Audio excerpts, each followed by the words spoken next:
بچے ہم ہر ایک کا نمبر مانتے ہیں لیکن علی سے پیچھے پیچھے مانتے ہیں، علی کے برابر نہیں۔ اگر تم پچھلوں کو آگے لاؤ گے تو پھر تمہارا راستہ اپنا، ہمارا راستہ اپنا۔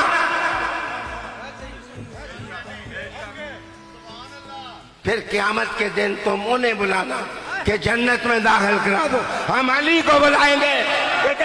ابھی ان دنوں میں ریاض حسین شاہ پنڈی والے کا ایک کلپ وائرل ہو رہا ہے جس میں وہ کہتا ہے کہ ہم سب کے نمبر مانتے ہیں مگر علی سے پیچھے پیچھے، علی کے برابر کسی کو نہیں مانتے۔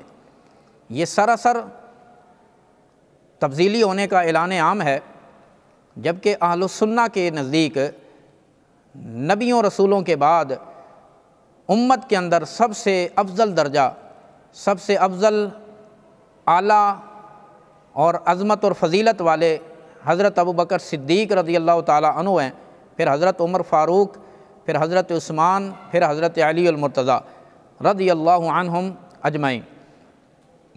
وہ کہتا ہے کہ اگر تم علی کو سب سے افضل نہیں مانتے تو تمہارا رستہ اپنا، ہمارا رستہ اپنا۔ ہم تو کہتے ہیں تمہارا رستہ تو پہلے ہی علیحدہ ہو چکا ہے اور تم نے اپنے آپ کو اہل سنت سے پہلے ہی الگ کر لیا۔ تم نے تو اس وقت ہی اپنے آپ کو جدا کر لیا اہل سنت سے جب صحابہ کرام کی گستاخی کی، جب تم نے قرآن کریم کے اندر تحریف لفظی کی، تعریف معنوی کی۔ تمہارا رستہ تو اس وقت سے ہی الگ ہے جب تم نے حضرت امیر معاویہ رضی اللہ تعالیٰ عنہ کی بے ادبی کی۔ تمہارا رستہ تو اس وقت سے ہی الگ ہے جب تم نے حضرت ابو سفیان، حضرت ہند رضی اللہ تعالیٰ عنہما ان کی بے ادبی کی۔ تمہارا رستہ تو اس وقت ہی الگ ہو گیا تھا جب تم نے امام حسن مجتبیٰ رضی اللہ تعالیٰ عنہ کی بے ادبی کی۔ تمہارا رستہ تو اس وقت سے ہی جدا ہے جب تم نے اصول اہل سنت سے انحراف کیا اور مسلک اہل سنت سے غداری کی۔ تو ہم کب تجھے اپنا مانتے ہیں؟ ہم تو کہتے ہیں تو تبدیلیوں کا گرو گھنٹال ہے، لہٰذا تمہارا اہل سنت سے کوئی تعلق ہی نہیں ہے۔ اب میں آپ کے سامنے وہ روایات بیان کرتا ہوں جس میں مولا مرتضیٰ رضی اللہ تعالیٰ عنہ نے بذات خود حضرت سیدنا صدیق اکبر، حضرت عمر فاروق رضی اللہ تعالیٰ عنہ کو اس امت میں سب سے افضل درجہ عطا کیا اور ان کی افضلیت صدیق اکبر کا اعلان کیا۔ یہ میرے سامنے صحیح البخاری ہے، حدیث نمبر 3671 ہے، جس کے اندر حضرت محمد بن حنفیہ رضی اللہ تعالیٰ عنہ جو حضرت مولا مرتضیٰ کے لخت جگر ہیں، انہوں نے کیا فرمایا؟ قلت لابی، میں نے اپنے والد گرامی مولا علی سے پوچھا، ای الناس خیر بعد رسول اللہ صلی اللہ علیہ وسلم، کہ رسول اللہ صلی اللہ علیہ وسلم کے بعد لوگوں میں کون سب سے افضل ہے؟ تو قال ابو بکر۔ مولا مرتضیٰ کا فیصلہ سنیے اور اپنے عقیدے پر نظر ثانی کیجئے۔ آپ نے فرمایا حضور کے بعد امت میں سب سے بڑا درجہ، سب سے بہتر حضرت ابو بکر ہیں۔ قلت ثم من، میں نے عرض کی پھر کون؟ قال ثم عمر، فرمایا پھر عمر ہیں۔ وخشیت ان یقول عثمان، مجھے خدشہ لاحق ہوا کہ آپ تیسرے نمبر پہ حضرت عثمان کا ذکر کریں گے۔ قلت ثم انت، میں نے انداز بدلا، سوال بدلا اور فرمایا پھر آپ کا درجہ ہے۔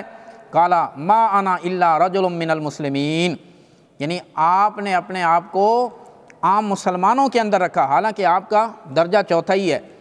تو اس سے پتہ یہ چلتا ہے کہ مولا مرتضیٰ کا فیصلہ یہی ہے کہ حضور علیہ الصلوۃ والسلام کے بعد اس امت میں سب سے بڑا درجہ فضیلت کس کی ہے؟ حضرت ابوبکر صدیق رضی اللہ تعالیٰ عنہ کی۔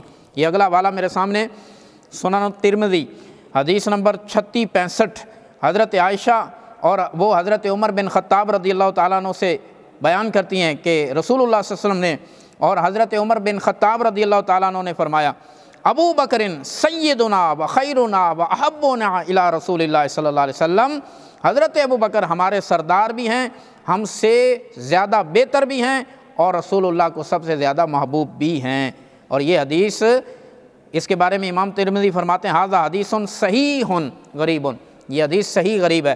اور آگے سنیے یہ اگلا والا سنن ابی داود کا، جس کے اندر حدیث نمبر 4660 ہے، تو جس میں خلاصہ یہ ہے کہ نبی کریم صلی اللہ علیہ وسلم نے اپنی موجودگی کے اندر حضرت ابوبکر صدیق کو لوگوں کا امام بنایا، اور ایک مرتبہ حضرت بلال کے کہنے پہ حضرت عمر مصلی پہ کھڑے ہو گئے، تو آپ چونکہ آواز بلند رکھتے تھے، جیسے ہی اللہ اکبر کہا حضور علیہ الصلوۃ والسلام تشریف لائے اور دیکھا کہ مصلی پر عمر ہیں، تو آپ نے فرمایا فَأَيْنَ ابو بکر، ابو بکر کہاں ہیں؟ یا بَاللَّهُ ذَلِكَ وَالْمُسْلِمُونَ، یا بَاللَّهُ ذَلِكَ وَالْمُسْلِمُونَ، اللہ اور مسلمان اس بات کا انکار کر دیں گے اور ابو بکر کے سوا کسی کو قبول نہیں کریں گے۔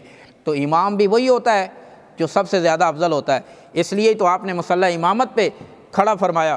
اور یاد رکھیے اگلا حوالہ یہ میرے سامنے سنن ابن ماجہ، جس میں حضرت علی رضی اللہ تعالیٰ عنہ سے روایت ہے کہ رسول اللہ صلی اللہ علیہ وسلم نے فرمایا ابو بکر و عمر سیدا کہول اہل الجنہ من الاولین والآخرین الا النبیین والمرسلین، فرمایا کہ ابو بکر اور عمر جنتی ادیڑ عمروں کے سردار ہیں سوائے نبیوں اور سوائے رسولوں کے۔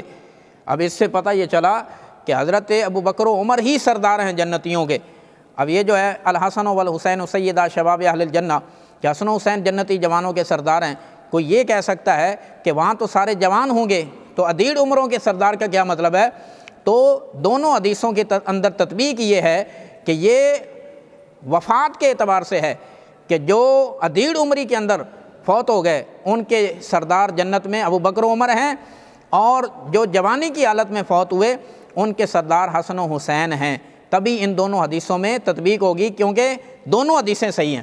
اور اگلا حوالہ یہ بھی مولا مرتضیٰ کا فرمان ہے، مسند احمد بن حنبل، اس کے اندر کثیر احادیث ہیں، 875 اور 878 79 80 اور کتنے مقامات پہ یہ حدیثیں ہیں، 1040، اس کے علاوہ بھی بہت سارے مقامات پہ یہ سب حضرت علی سے مروی ہیں۔ کیا کہ آپ نے فرمایا، یہ 878 پڑھ رہا ہوں، عن ابی جحیفہ قال قال علی بن ابی طالب، حضرت ابو جحیفہ روایت کرتے ہیں کہ حضرت علی المرتضیٰ رضی اللہ تعالیٰ عنہ نے فرمایا الا اخبرکم بخیر هذه الامت بعد نبیہا، خبردار کیا تجھے نہ بتاؤں تمہیں کہ اس امت میں نبی کریم صلی اللہ علیہ وسلم کے بعد سب سے بہتر کون ہے؟ پھر فرمایا ابو بکر ثم عمر ثم رجل آخر، ابو بکر ہیں، پھر عمر ہیں، اور پھر ایک اور آدمی ہے۔ اور ایک روایت میں لو شئت سمیت الثالثہ، اگر میں چاہوں تو تیسرے کا نام بھی لے سکتا ہوں، اور بعض روایات میں تیسرے کا نام لیا بھی، اور وہ نام کس کا لیا؟ حضرت عثمان غنی رضی اللہ تعالیٰ عنہ کا لیا۔ اور یہ میرے سامنے تاریخ مدینہ دمشق ہے، جس کے اندر ابی جحیفہ اپنے والد گرامی سے، عون بن ابی جحیفہ عن ابی ہے عن علی، یعنی حضرت عون بن ابی جحیفہ ابو جحیفہ سے روایت کرتے ہیں، اور وہ حضرت علی سے۔ آپ نے فرمایا خیر هذه الامت بعد نبی ابو بکر و عمر، اس امت میں نبی کریم کے بعد سب سے بہتر ہستی ابو بکر ہیں اور عمر ہے۔ یہ اس کے علاوہ بھی 20 درجنوں حوالہ جات ہیں، جس کے اندر خود مولا مرتضیٰ کے ارشادات موجود ہیں کہ حضرت ابو بکر صدیق ہی امت میں سب سے زیادہ افضل ہیں، لہٰذا الگ سے ڈگڈگی بجانے کی ضرورت نہیں ہے اور نئے نظریات پھیلانے کی ضرورت نہیں ہے۔ یہ تفضیلیہ اہل سنت سے ویسے ہی خارج ہیں۔ جو حضرت ابو بکر کا پہلا نمبر نہیں مانتا، یہ نمبر کس نے دیے ہیں؟ یہ اللہ نے دیے ہیں۔ یہ نمبر کس نے دیے ہیں؟ رسول اللہ نے دیے ہیں۔ یہ نمبر کس نے دیے ہیں؟ یہ صحابہ نے دیے ہیں۔ نہ ہم نمبر دینے والے ہیں، نہ ہماری نمبر دینے کی اوقات ہے۔ لہٰذا عقیدہ وہی اچھا جو قرآن کا ہے، وہی اچھا جو رسول اللہ کا ہے، وہی اچھا جو صحابہ کرام کا ہے، اور وہی اچھا ہے جو جمہور امت کا ہے۔ لہٰذا ہمارا بھی عقیدہ وہی ہے جو جمہور امت کا عقیدہ۔